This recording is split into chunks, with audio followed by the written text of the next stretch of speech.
Kohanim Appleton has been waiting 2 weeks to deliver this Shoftim lesson. He's been chomping at the bit. I had to hear it in Palm Springs. So is that we're gonna B flat now? Before we even get started, we B flattening it. I have to hear it every Wednesday night when we come to do the podcast. So what somebody would say to me, they say, "You're spreading shame." No, I'm not. No, I'm not. I'm just speaking about a young man who is anxious and whose heart is filled with a desire to share with you the knowledge that the Most High is providing him out of Scripture to share with us. Therefore, I present to you none other than Kohanim Appleton. Wow, The Shabbat opulent, Shalom. the opulent teacher Oh my goodness, here you go. of the greatest nation on planet You're setting Earth. the stage for me right there. You're setting it all up for me. I'm gonna just let you go. I'm through. Thank you so much. That was, wow, what an honor for our head teacher and mentor to say those words about a humble servant as myself. Shabbat Shalom. See, look at y'all returning the same energy I'm giving y'all. Shabbat Shalom. All right, I'll make sure I get that out of the way first before we jump into this. Quick roll call. Is Yahweh here? Present. I mean. We must. All right. Is the nation or the empire of Israel here? All right. We are here and accounted for. I want to acknowledge the Most High first, and again, our head teacher and leader, Ambassador Holman, Robert B. Holman Jr., and also Ambassador Kevin Holman Jr. Did I say Kevin Holman Jr.? Wow, I'm kind of getting into a role already. Ambassador Kevin Holman. I say Shabbat Shalom to these individuals and Shabbat Shalom to the empire or the dynasty of Israel. There's a reason why I said ambassador, and I'm going to come back to that in a quick second.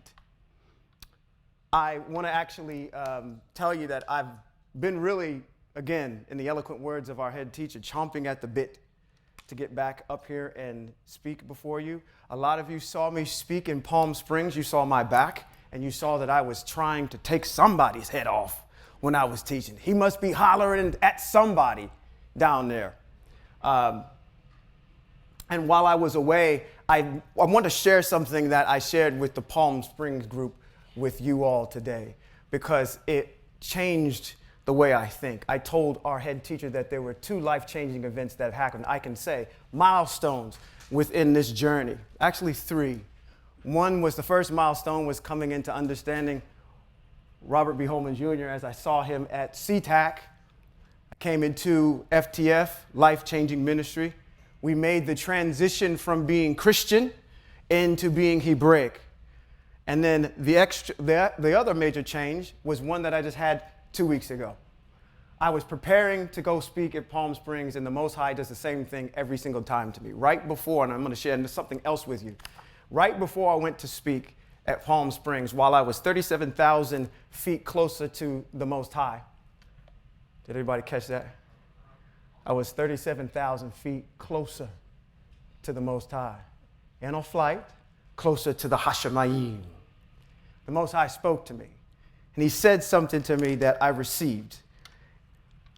What was spoken into my spirit was how I addressed the individuals today.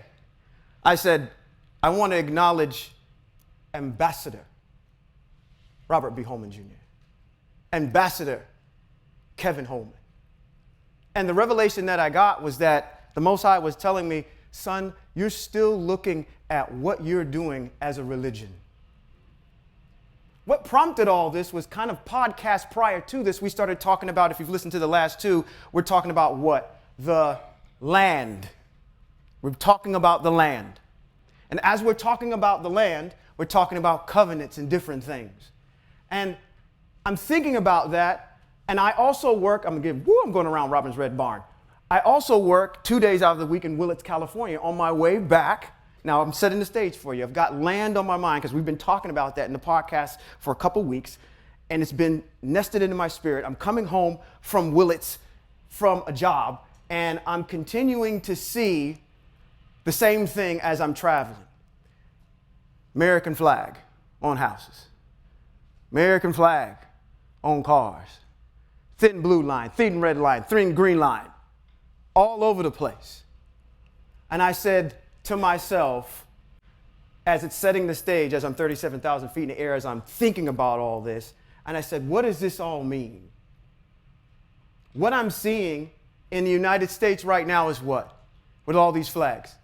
Patriotism. Right?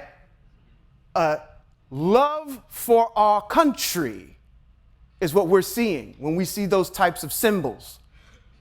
It's the fact that I can hold my head up high as a United States citizen.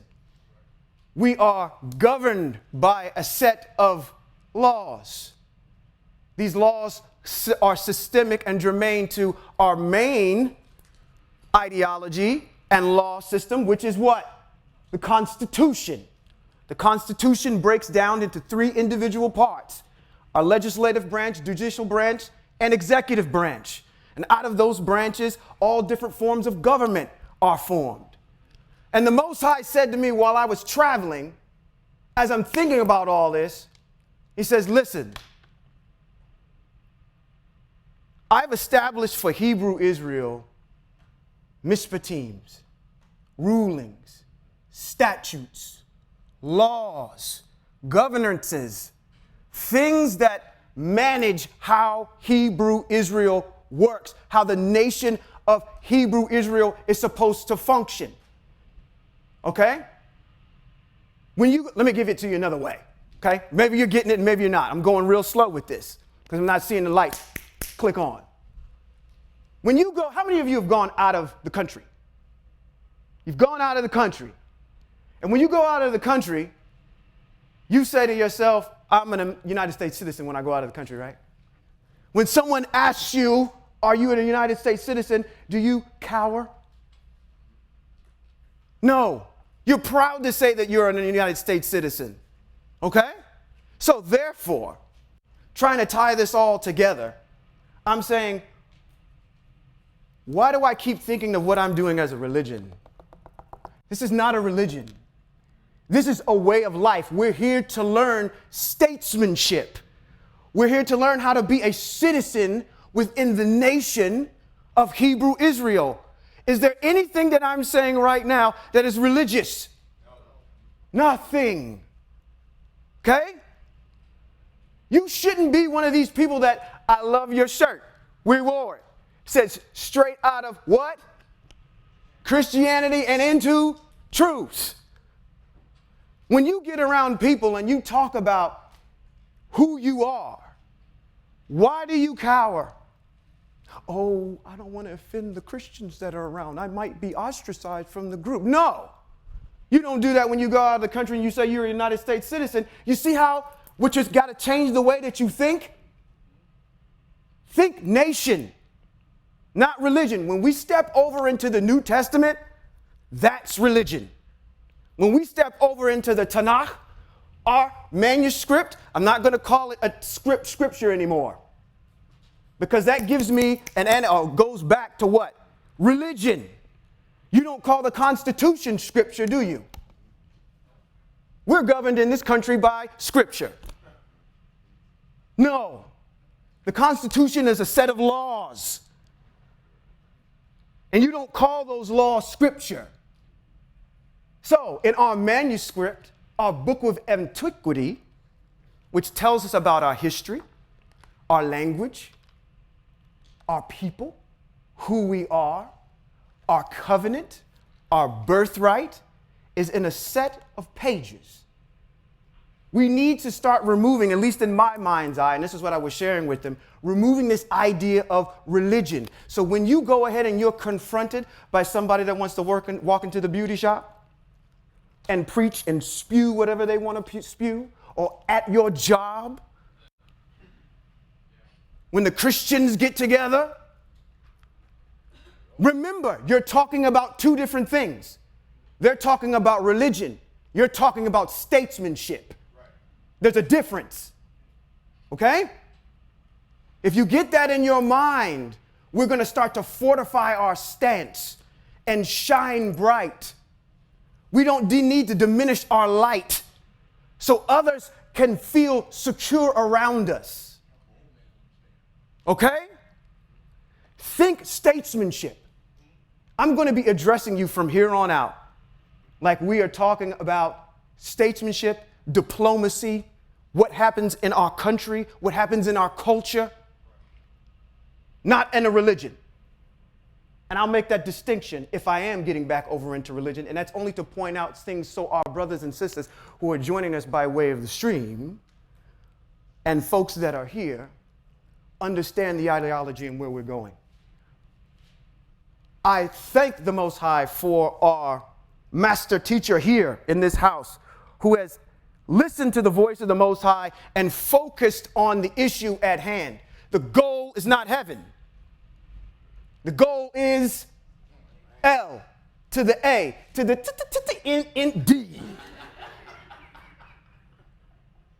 Okay? Keep your mind focused on that. All right? Okay.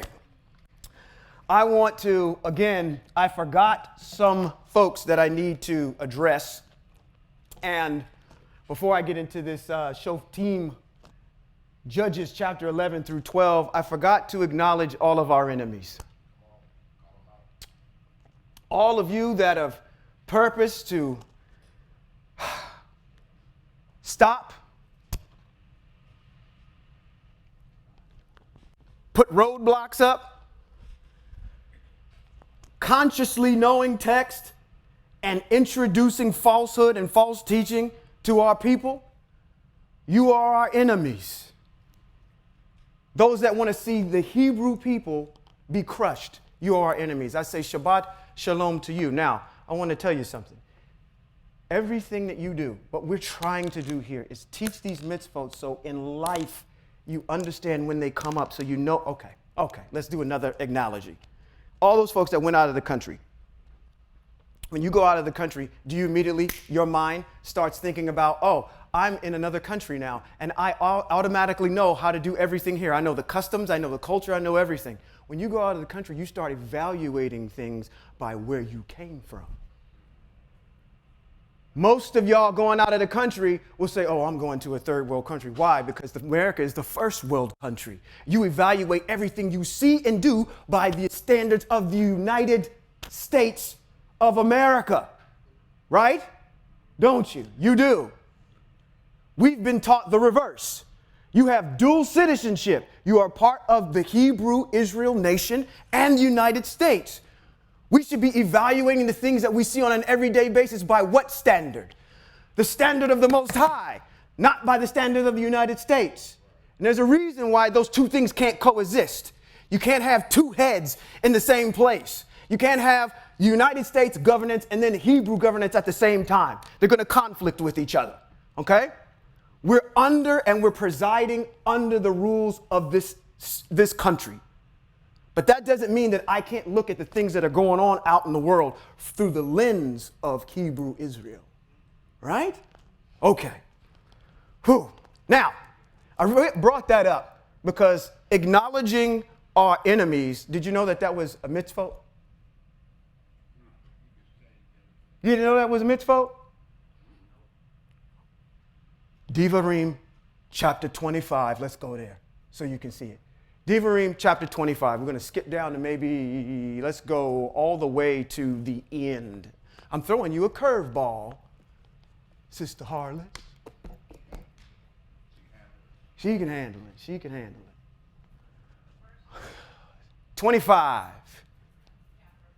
Let's go all the way down to the bottom. Let's go all the way down to the end of the chapter. I think it's like where you at, 12? Let's see where we're at around 17. Let's see land again. I see that in there. 17. Let's start there. It says what in 17? It says, remember what Amalek did to you on the road as you were coming out of Mitzrayim, how he met you on the road, attacked those in the rear, those who were exhausted and straggling behind when you were tired and weary. He did not fear El, therefore, when Yahweh your El has given you rest from all of your enemies, and Yahweh your El is giving you as your inheritance to possess, you are to blot out all memory of Amalek from under heaven. Don't forget. Okay? Don't forget. Right there. Down, down, down. A little bit more. Don't forget. What happened to our ancestors? Amalek attacked them. What is this trying to tell us? Is that what? When you get into the land, the Most High is going to protect you. There's no reason to fear anything when you get there. So for all of our enemies who want to surround us, I already know that we're protected. So don't worry. You're in a house of safety. Okay? All right. Let's get into this teaching today. It's Shoftim, which is Judges chapter 11 through 12. We're going to go through this. And I got one more for you. Woo! Before I even get into it. Before I got to get through my monologue here. Man, that makes me want to get through this quick. You know what? I'll save that to the end. Let's go. In Shoftim, which is our roller coaster book, he calls it the roller coaster book. I call it the relapse book, where our ancestors have a problem. They can't get this thing right. They fall into idolatry and they come back out again. They fall into idolatry and they come back out again. But the problem is that every time they fall back into idolatry, it gets worse the next time they go into it. Okay? So we've seen the delineation of Hebrew Israel over 11 chapters. We're going to get even worse today. Yiftach, the soldier, is expelled from Gilead. It's one of the topics we're going to do in 11. Yiftach is asked to return and fight for what's that stand for? Empire. The empire of Israel. Yiftach's message to the king of Ammon is in here. And then Yiftach wages war. Yiftach is a judge. He is a judge. He will find out that he will become a judge in chapter number 12. In chapter number 12, what we see, technology.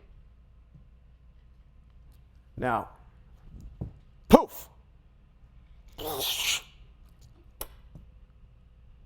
Okay. Why we freeze up? That's not good. We'll leave you.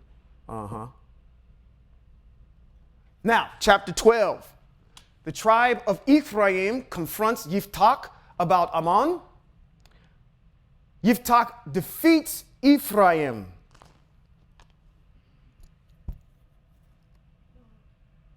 You get it? Up until now, I'm giving away my thunder. Up until now, we see what? Hebrew Israel going to war with the nations. Who are we fighting? Ourselves now. This is the first place we were going to see civil war with Hebrew Israel. We've gotten to the point, we've gotten so out of compliance with the Most High that we're turning on ourselves now. There's this issue of potato or potato. We're going to get into that, how you say things. And then the last one, we have the introduction of 3 individual judges. Actually, there are 4 if we count Yiftach as the first one, but Itzan and Elion and Avdan are the judges that show up at the end of chapter number 12. Let's get into this. I'm going to leave that right there. Let me go back up here. I don't have any slides for you today because the next one after that is Shabbat Shalom. Uh-oh. So maybe this might be quick. Yiftach, let's start with chapter 11. Yiftach, our ancestor, one of our patriarchs in the nation of Hebrew Israel. Excellent. Yiftach was a soldier. You can follow along. We're going to go right down this. A soldier from Gilead. All right? He was the son of a prostitute. All right? His father's name was Gilead. And his father had sons. And those sons he had by one wife.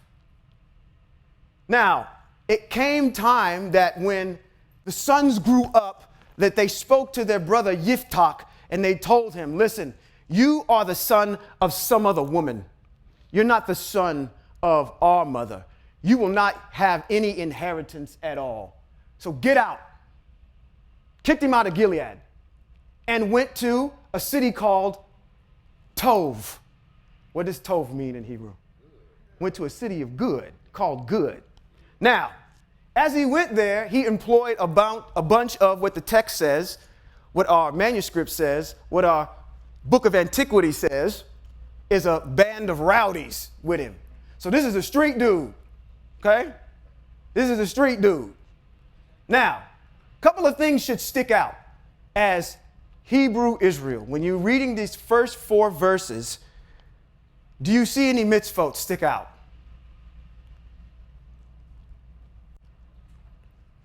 There's one big one that sticks out. And we should know that a couple of things. We have to do some inferences here. Now, I'm going to tell you right now, I'm getting on, this is Sean, okay? This is not written in any of our manuscripts, so I'm trying to fill the holes to make this make sense.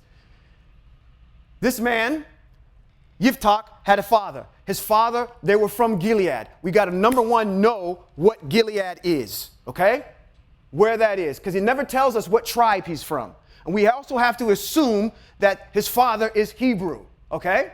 It's kind of, it's implied, but it's not emphatically said, all right? And that this person that he consorted with and consummated with, the prostitute, is not from Hebrew Israel, okay? It's not emphatically said, but we have to infer that. So, what are the laws about prostitution? There should be one big fat one. Thank you. All right? First one, Vayikra chapter 19, verses 29 states, do not debase your daughter by making her a prostitute so that the land will not fall into prostitution and become full of shame.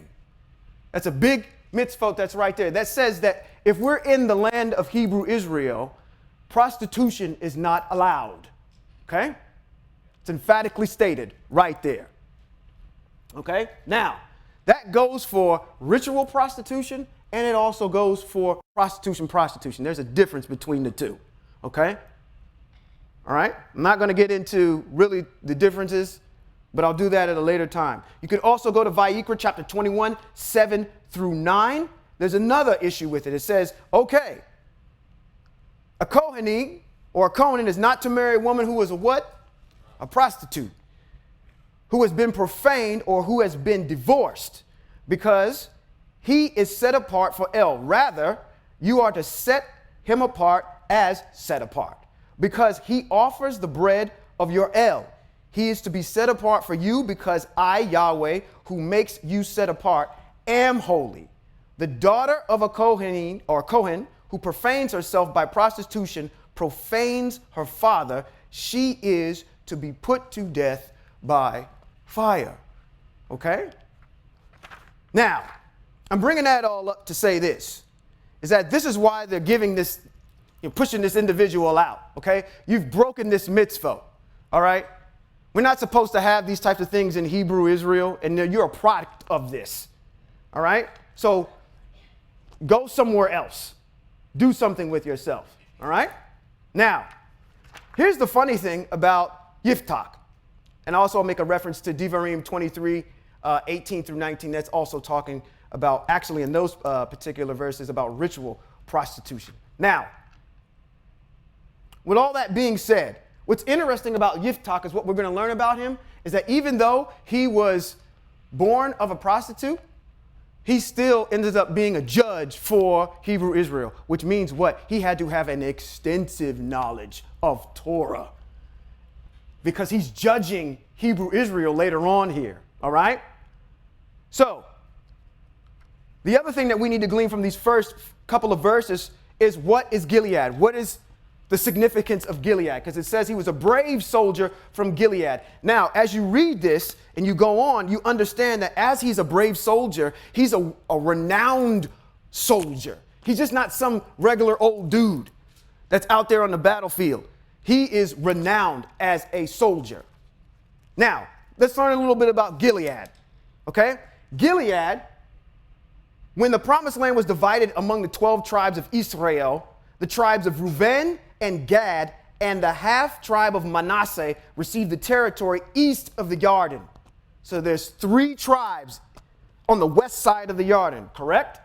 Right.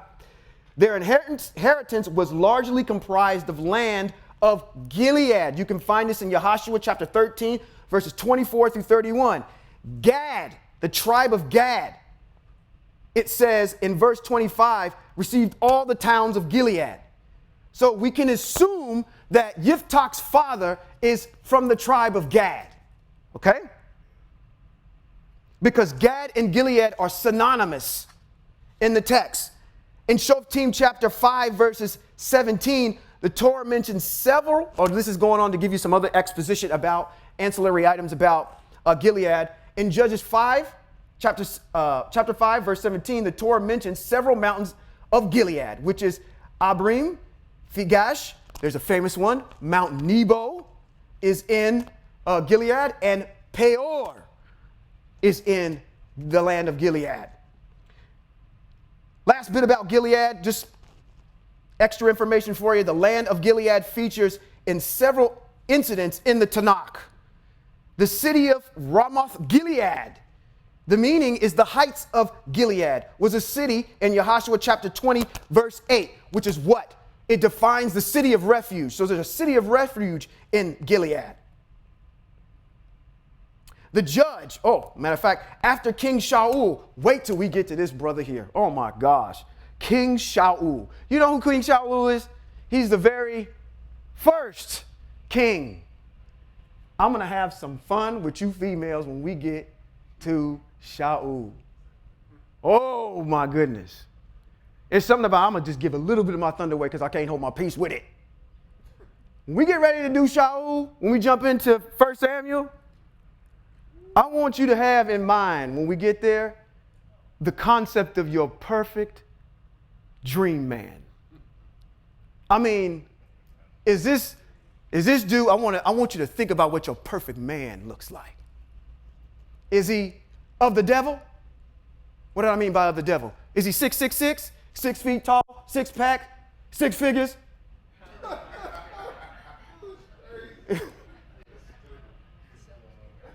Does he have all that? Should he have all that? Should he be of the devil? So, think about your dream man when we get to Shaul, your first king of the nation of Hebrew Israel. All right? Okay. Let's go. Back to chapter 11, verse 4. Now, Yiftach gets pushed out. He's with his band of rowdies. We'll go through this pretty quick.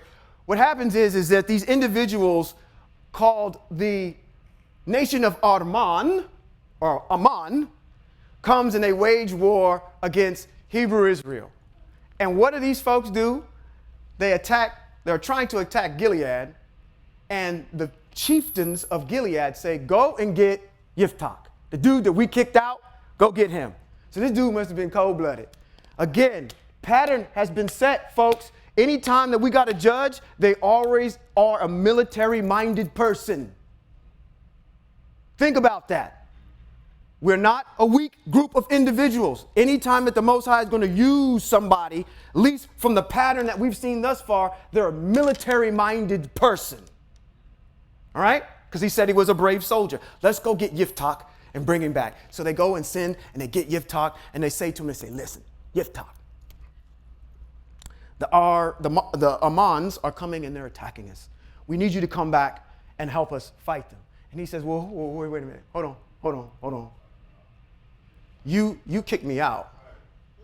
So what's all this that you're coming back with now? What can you explain this to me? Oh, okay. Yiftach, let me tell you something. I understand where you're coming from. I know that you feel a certain kind of way about it. You're probably in your feelings about that, and I get it. We do. But if you come back and you fight for us, we'll make you our chief and our leader. Good offer. I don't know if I can refuse that, but you know what? Let's do this instead. I'll come back and fight for you, but it's not me who's going to be doing the fighting. Yahweh is going to do the fighting. And if Yahweh allows me to prevail on your behalf, then yes, I'll come back and I'll be your chief. I'll do that for you. No problem, no harm, no foul. So the individuals, they go ahead and they agree on these terms. They're making a what? A vow, an oath, a brit, a covenant between the two of them. If you do X, I'm going to do Y. Okay? So they go and they say, okay, let's go and make sure that we put our stamp of approval on this. So what Yiftach does is he recites this whole entire covenant or oath or vow in front of Yahweh at Mitzpah. I just told you, so where's the covenant, Ark of the Covenant right now? Where's our ark right now? In this text, where's our ark? I just gave you the answer. It's in Mitzpah. That's where it's located right now because he said he did it in front of Yahweh. Yahweh is there. He comes down in the cloud over top of our ark. Is there anything that I'm saying right now that's religious? No. Antiquity, history, all right? And we're learning mitzvot. We're going to hit them all at the same time. Bop, bop. Let's learn about Mitzpah. Mitzpah is the name of a couple cities mentioned in the manuscript. Mitzpah means watchtower or lookout. It is first mentioned in Bereshit, chapter 31 through 45 through 49. Mitzpah is in the passage and was located in Gilead, a mountain region east of the Jordan. There was something that happened very pivotal at Mitzpah. All right? This is where, how many of you, we all grew up in the old church? And what was one of the things that we said when we were doing our benediction? Don't look at me like that. See, you know what, y'all foul. Y'all old church. I don't remember none of that stuff before. What are you talking about? What's the old church? May the Lord watch between me and thee while we're absent, one from another. All right? That happened at Mitzpah. Okay? Which is totally misinterpreted the wrong way. Negro, don't cross that line. Don't do it. We're going to make a pact between the two of us that says that you're going to stay where you are and I'll stay where I am. That's what that's about. Okay? Y'all got it twisted because y'all want to make it so it fits your narrative. I got to come in here and set the record straight for you. All right? So, that's what happens at Mitzpah. Let's go on to verse 12, back to chapter 11. Yiftach now has to honor his vow. Now, I want to take a moment real quick and impart into you something. When I grew up in the Christian church, I'm going to tell you what. Teachings on vows and oaths were few and far between, if at all. Okay? I never understood the value of what a vow is. Okay? Or an oath. Or a covenant. Do you realize, and I had to say to myself, well, okay. Do you realize that if you, and I'm not trying to be vulgar here, so I'm just going to prepare your minds for this. If you are a man and you have the circumcision, you carry the contract between Abraham and Yahweh about delivering his people into the land. If you are a Hebrew individual, go back and read the text. It says, this covenant, I'm going to make you many nations. Many kings will come from you. I am going to give you land. And as a part of honoring that covenant, those of you that are in your household that have been circumcised in your flesh, as long as you have that, I'll honor that covenant. So when we get to the 7 o'clock, 9 o'clock, 11 o'clock at Mount Slap-a-Fool Baptist Church across the street, and all this stuff comes up and they're trying to get you to understand it's not about circumcision in your flesh. It's about circumcision in your heart. They're trying to disconnect you from the promise and the covenant that the Most High has given Hebrew Israel. If we get you off of that, then your land goes away. You Hebrew Israelites need to understand what's in our Constitution, because people will come and, you know what? What's that cartoon where the pie is sitting on the window and the little cartoon characters hears the smell of it and they're just carried by their nose? That's what you're doing. You're getting carried away by stuff that sounds good, but it's not good for you, which is another issue I brought up down there for those that are watching by way of stream. I'm going to get on this because I'm going on rabbit trails today. I'm sorry. You're just going to have to sit with me for a little bit. Doing away with the law. Okay? Let me talk about that for just one quick second. Assumes a couple of different things. What? The laws are done away with. We don't have to do them anymore. I know you know what I'm talking about. The law is done away with. We don't have to do it anymore. What does that assume? That assumes that you knew the law. Right. And that we've been doing them and we don't have to do them anymore. How are you going to have a conversation with a group of people that don't even know what we're doing away with? That assumes that you know the law and you've been under the law. You're doing away with something that you know nothing about. Number two, if you knew anything about the law, you would know that it's there to protect you. How dare anybody go outside here and say anything to anybody that's a patriot saying the Constitution is crap. It's garbage. Let's do away with it. And you're going to say, wait a minute. Well, if we don't have a constitution, we don't have laws. We don't have parameters. We don't have any of those things. How in the world are you going to sit there and say something that you don't know anything about and say we're going to do away with? It's the very thing that's keeping you alive. Wow. Come on, man. By simple semantics, you are getting led astray. And these are the things that we have to unearth. Why I went there, I don't know. But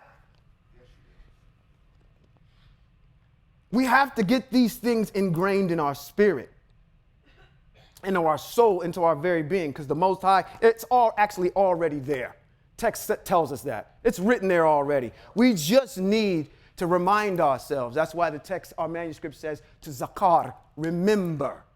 Okay? Well, let's go back to 12. Sent messengers. He said, hey, listen, you guys wanted me back. I'll go ahead and accept your invitation to be your king. Yahweh is going to do the fighting. Jumping down to 18. Actually, not jumping down to 18. We got to go back all the way up to 14. Says Yaftach now has to go ahead and honor this vow. So he goes and he says to the king of Ammon, he sends word to him and he says, why are you guys trying to fight us? What's your deal with us? And he says, listen, the reason I'm coming after you is because of the fact that you decided your group came out of Mitzrayim and you conquered this particular area that we were inhabiting, and we want it back peacefully. Give it back. Yiftach responds this way. He says, listen, let me give you a brief history lesson, homie, on what actually happened, since you don't seem to believe or know what's going on, why that happened. To make a long story short, he gives him the whole entire dissertation of how when our ancestors matriculated out of Mitzrayim, they went through or tried to go through the land of Edom, where our brother Esau was. And we said, hey, let us pass through this area. And they said, no, you will not pass through this area. And Moshe responded, and what did he say? He says, listen, we'll stay to the king's highway. If we use your water, if we use anything, we'll pay you for it. And they responded, if you come in here, I will kill you. I don't care if you're going to pay for anything. You're dead. You set foot in our land. So he informs Ammon, the king of Ammon, that's what happened. And we had to go around a different way. We went to the border of Moab. On the border of Moab is where Ammon is.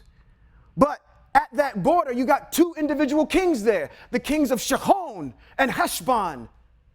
They came and we tried to say, listen, we tried to go around them peacefully too. And they weren't having it. So what happened?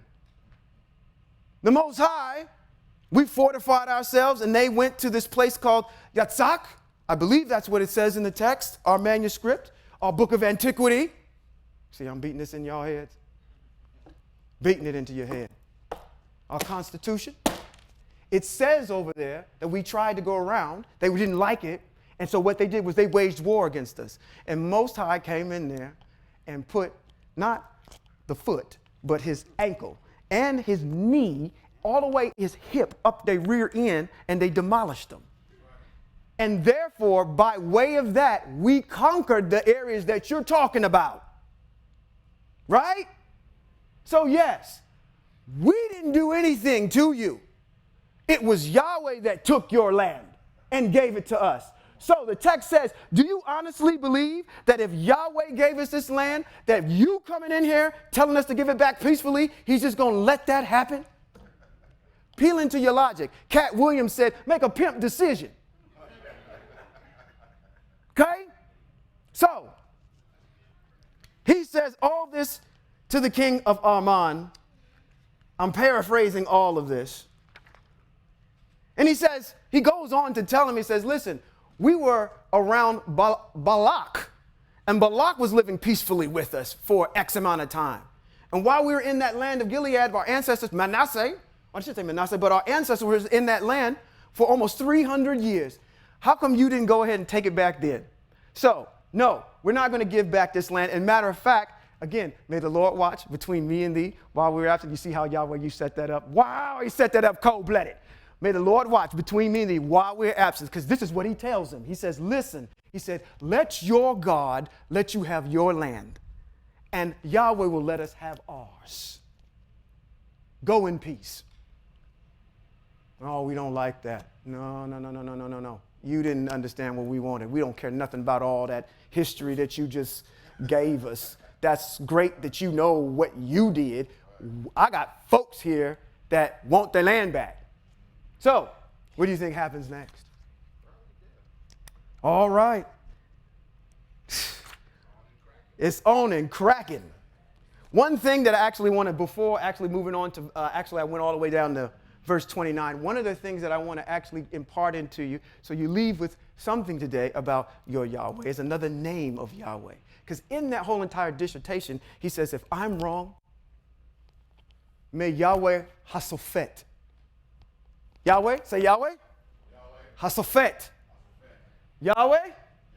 Hasophet. Yahweh. Hasophet. It means Yahweh the judge. May Yahweh Hasophet judge between me and you. If I'm wrong, let me be wrong. If you're wrong, let you be wrong. But let him be the ultimate judge. Verse 29. Yiftach wages war against Ammon. Oh, woo. It says, the spirit of Yahweh came upon Yiftach, and he passed through Gilead and Manasseh. Remember that, because that's going to set up chapter 12. And Manasseh, he passes through to Mitzpah of Gilead and over to the people of Arman. And in Shoftim chapter 11, verse 30 through 31, it reads, Yiftach made a what? A vow. Now, to Yahweh. I want to draw your attention to how, again, when I got on that diatribe about the covenant being in the circumcision and people trying to get you away from it, do you realize that is a vow? That is a covenant. That's something that the Most High has to honor. Give me another easy one. After it rains, what happens? You see what in the sky? A rainbow. I vow not to destroy the earth again by the form of water. Every time that I see that, I'll honor that. That's in text. Okay? That's in our manuscript. Vows are very important. Okay? It establishes, matter of fact, I vow to get the children of Israel, not the children, the empire. See, I'm still working. It's about progress, not perfection. I vow to have the empire of Israel enter into the land. That's a covenant. That's a brit. That's a vow. You cannot, listen, vows are important. Oaths are important. Y'all don't believe me. Devarim, chapter 25. Let's go back there. It's one of the most important concepts that we have in Hebrew Israel is honoring our word. If you make a vow or an oath to the dog, cat, goldfish, somebody, I don't care, wife, colleague at work, I don't care who it is, you honor that vow. What does it say in 25? Let's see what we say. Let's go down a little bit further. Let's go to like 21. Oh, we keep seeing this thing about land all over the place. We're skimming and it says land, land, land, land, land.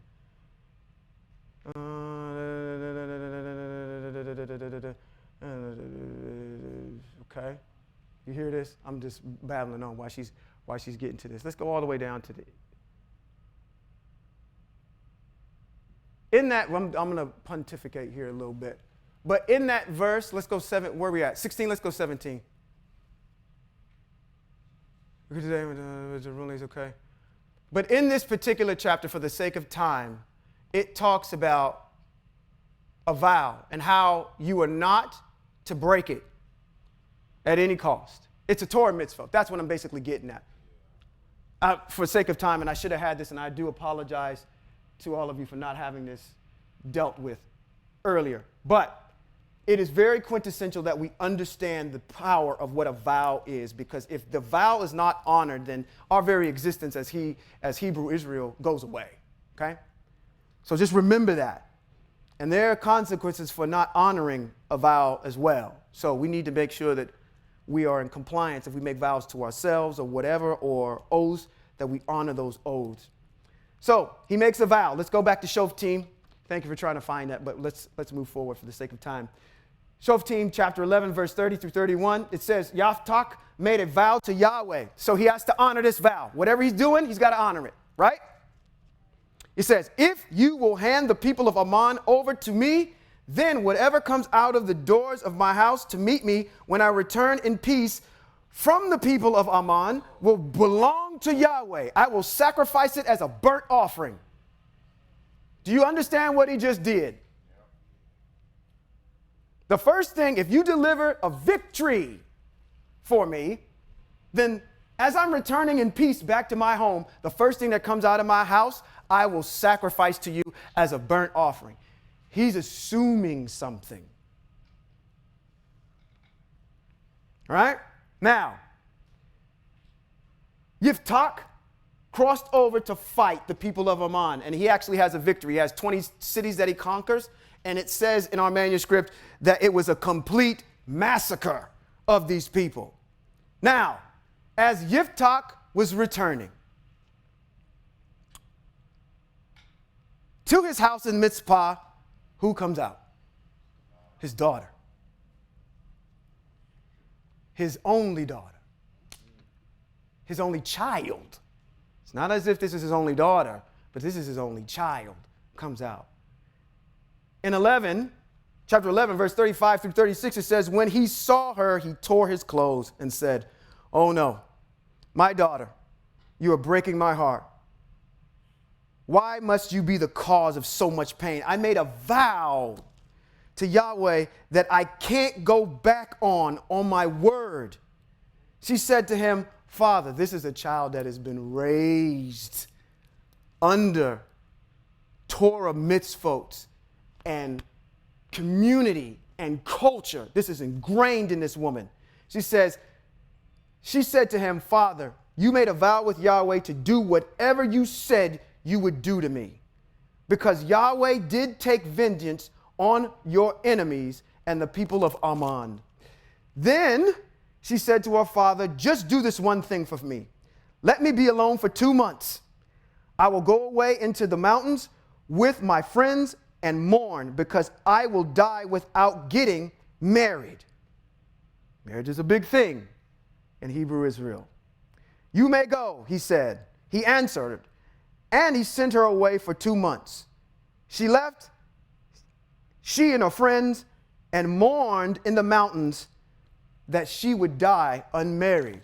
Not that she was going to die because of this vow, but she said she was going to die because she was unmarried. Now, that's rough on a father. But I want to draw something out here, okay, as we take a look at this. Again, setting up the vow, you got to know the mitzvot on the vow. There's also a mitzvot that says you have to enact the vow quickly. You cannot delay it. Okay, that's a mitzvot.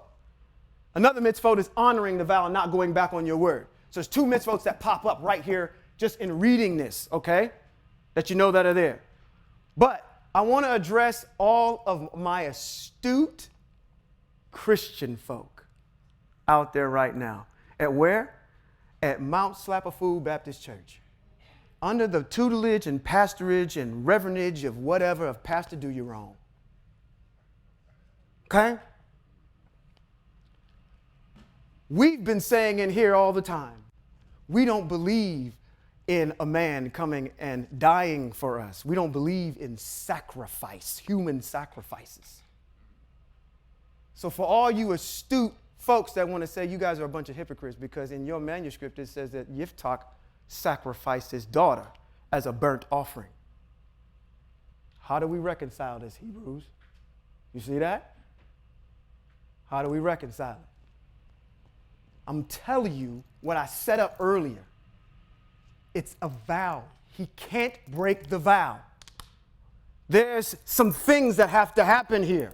He's not sacrificing his daughter for the sins of the world.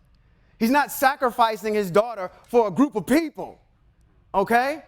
For a bunch of unknown sin in a fashion that's unbefitting of our manuscript. He has to enact this because he has to fulfill something. He had his word that he was going to fulfill this vow. That's why he has to do it, okay? I don't want there to be I hope you're seeing, I'm not trying to convolute the issue, but I want you to see that it's apples and oranges. You can't simply just say, oh, okay, well, a human sacrifice happened there. No, there's a reason why that was there. The reason for your human sacrifices is totally blasphemous. This human sacrifice is within the confines of text. Okay? We didn't break any laws over here. But do you see the gray area that comes in here? Has there ever been a human sacrifice? We can say if we get here, then there's yes. Okay? But for the reason of a vow. All right? Don't let that shake your foundation because that comes up. I'm going to tell you what, you're on safe ground because no Christian is going to bring that to your attention. They don't get in the text that deep to understand, because first of all, they would have to know what? The mitzvot on the vows. The laws have been done away with. So we don't have any, why would we be studying them? They're not going to bring that up anyway. But they might look at this. But I've already got your answer for you. So I've already given you the answer to the test. You're not going to win this one because it's in the confines of our statutes. You've got to be able to judge. This is why this chapter is called Judges. We're looking at case study, case law, on how things operate when different issues that are gray issues like this come up. so we can explain them. Okay? Are we good? Bobbleheaded. All right. I like it. Okay. She goes up into the mountains for 2 months. She comes back, and her father did what he had to do. All right? As he vowed, and she remained a virgin. The last part of this chapter says, so there was a law in Israel. Let's make a distinction here. This is a law that Israel made. This is not a law that Yahweh made. Anything that Yahweh says, he will sign it at the end. You will do X, X, X, X, X, X, and X. I, Yahweh, said this. He signs everything. This is the one that they made up because they wanted to honor this particular woman, because of just how tragic it was. So there was a law in Hebrew Israel where every year the women go up for 4 days and they mourn for Yiftach's daughter in Gilead. That's chapter 11. Chapter 12 is going to go really, really fast. Chapter 12, a continual descent of our people. Chapter 12, remember I said on the way to go fight Ammon, they had to pass through Manasseh. Who's Manasseh's brother? Joseph had 2 sons, Ephraim and Manasseh. So the tribe of Ephraim, they boss up on him. Hey, homie. If I could crip walk, I would do it. Hey, homie. Homie, what's up? You went and you fought these dudes and you didn't even ask us to come join the fight. What was up with that? He said, wait a minute, hold on. When I came through Manasseh, I asked you guys to help me, and you guys refused. And now you want to take in all this glory. Your issue is not with me. Yahweh ended up giving me the victory here. So what's your problem with me? That didn't move this group. No problem, homie. That's what's up. Civil war breaks out. So you've got this tribe of Gad that's in Gilead, and they're fighting their brother Ephraim. Civil war. Now we're at the point where we're out of compliance with the Most High, and now we're fighting each other. Because remember I said earlier, Gilead and Gad are interchangeable. That's the land. That's the portion of land that they inherited on the west side of the Jordan.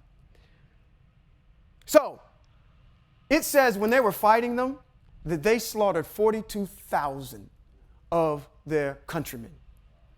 And this is how they did it. Say Washington. Washington? Say Washington. Say Washington. Washington. Washington. Washington. Washington. Washington. Washington. Okay, Washington? Washington. Well, Washington. You all get to live. How they did it was they said, okay, how they killed these individuals, they set up an outpost on the Jordan. And as they got to the Jordan, just like anybody travel from California over into Nevada, there's an agricultural check there. So they had a little checkpoint that's there. And they asked them a simple word. They said, say shibboleth or sibilet. Shibboleth or shibboleth. Huh. So I did that because some of you in here, when I say what part of the country you're from, or say the word Washington, you may say Washington. Not Washington or Washington. Different parts of our country have different clips. You know that you're from the South, at least when you get me a little comfortable, all that countryness will start coming out of my mouth, and I start talking like I'm from the deep South. So there's a clip that you have, okay?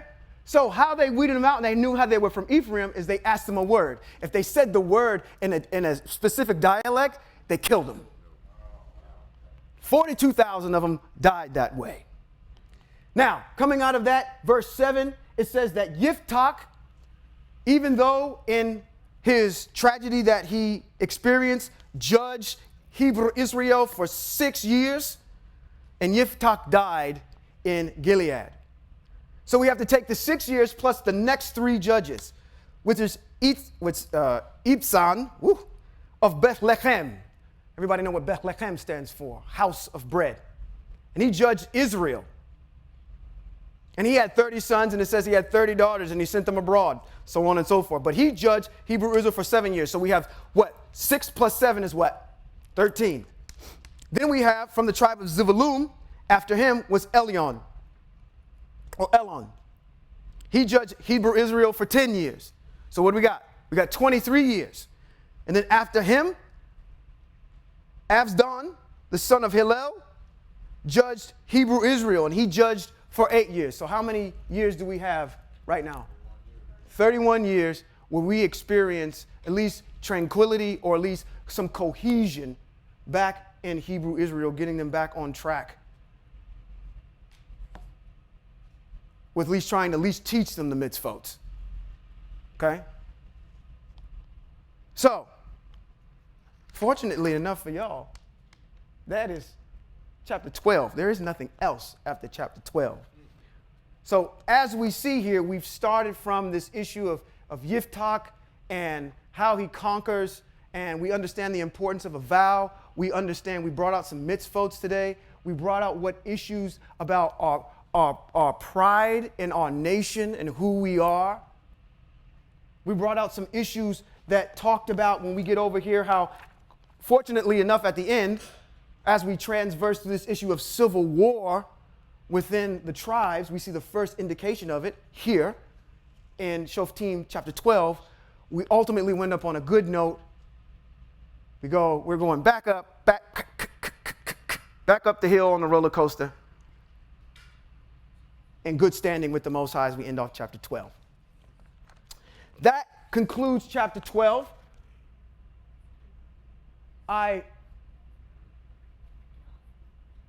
In my spirit here, in my hubris, in my mind, in my spirit, I'm going to again read something to you as I close.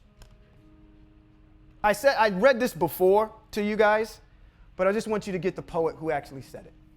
I'm going to read it one more time. So hopefully you understand in your changing, hopefully, of your mind about having Hebrew Israel be a nation instead of this being more of religion. And if you answer questions, if you get out of here and you get approached by a Christian, answer them like you're answering that you're from another country. And my country that I come from is Hebrew Israel. Don't answer it like it's a religion. If you go up religion against religion, that's counterintuitive. I'm just telling you about where I'm from and what we do where I'm from. Okay? These are our rules from where I'm from. All right? But I'm going to read this to you because I want to edify you with it. Okay? And again, I did this before. It's from Marianne Williamson. It's called Our Greatest Fear. I remember I did a dissertation on this. I read it to you before, where there's a movie called Coach, what is it called? Coach Carter. And Carter was in Richmond, California. He had this group of individuals, had this wayward individual that was playing on the basketball team, and he kept asking the young man, he said, "Where's your greatest fear? What's your greatest fear? What's your greatest fear?" And at the end of the movie, he had asked him, "Young man, what's your greatest fear?" And he stood up and he recited this poem. He said, "Our deepest fear," and I'm saying to you, think about this as you are Hebrew, empire of Hebrew, dynasty of the Hebrews, descendants of the Hebrews, part of a covenant, Hebrews, the treasure of the Most High, Hebrews, leaders and not the tail, Hebrews, individuals that are devout and obey the mitzvot of the Most High, Hebrews. Our deepest fear is not that we are inadequate. Our deepest fear is that we are powerful beyond measure. It is our light, not our darkness, that most frightens us. We ask ourselves, who am I to be brilliant, gorgeous, talented, and fabulous? Actually, who are you not to be? You are a child of Yahweh. Your playing small does not serve the world. There's nothing enlightened about shrinking so that other people won't feel insecure around you. Walk in your Hebrewness. Be proud of who you are. You don't have to play the back seat for other people's feelings in the room. We were born to make manifest the glory of Yahweh that is within us. It is not just in some of us, it's in everyone. And as we let our own light shine, we unconsciously give other people permission to do the same. As we are liberated from our own fear, our presence automatically liberates others. Think on that and dwell on that. To all of you that are viewing by way of the stream, those of you under the sound of my voice, the dynasty of Hebrew Israel, my fellow ambassadors, as I am an ambassador myself, what does an ambassador do? I can only say what's here. The moment I get out of context here, I no longer become an ambassador. Statesmanship. To all of you, I say Shabbat Shalom, and I want to put I want to say the Aramaic, whoa, come on, Arianic benediction. I'm moving too fast for my own self. I say this, and we say this in here, so Yahweh will be with us. Yahweh will be with us. Listen to the words. Yivarekaka Yahweh ve'yishmareka. Ya'er Yahweh panav eleka v'chuneka. Yisa Yahweh panav eleka v'yasam laka shalom.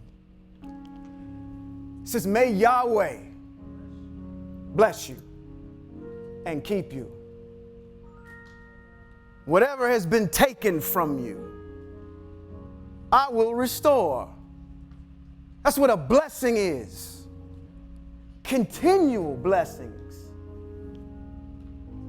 Bless me. I ask that he blesses you and keeps you.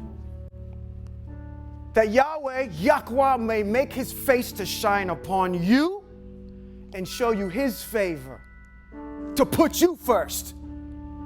If I'm handing out anything, I want this person to have it first. Hebrew Israel. May Yahweh lift up his face towards you and give you shalom. And to that, shalom and thank you.